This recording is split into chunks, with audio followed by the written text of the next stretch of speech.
नाज़रीन, माली साल के बजट के लिए कह रहे हैं जी तैयारियां जारी हैं। महसूलात के लिए नए अहदाफ मुकर्रर करके नए टैक्स लगाने की बात की जा रही है। मगर अवाम की हालत नाज़रीन आपके सामने इंतहाई पतली है। अब मारूफ हमारे इक्तिसादी रिपोर्टर शहबाज राना साहब ने खबर दी है कि मुल्क में ज़राअत का शोबा तकरीबन बैठ चुका है, जिसकी ग्रोथ 0.6% से भी कम है, यानी पूरे 1% ग्रोथ भी नहीं रही।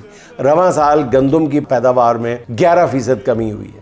गंदम के काश्तकार का इतना बुरा हाल है कि वो अगली फसल काश्त करने के काबिल ही नहीं है, और उसका पता चावल और कपास की पैदावार में कमी की सूरत में सामने आ जाएगा। नाज़रीन, इमरान खान के दौर में आपको याद होगा कि गंदम, चावल, कपास, गन्ना और आलू की रिकॉर्ड फसलें हुई थी, और कहा जा रहा था कि इमरान खान के 3.5 साल दौर में बराह रास्त 1200 अरब रुपए दही इकॉनमी को मुंतकिल हुए हैं, विलेज इकॉनमी को मुंतकिल हुए हैं।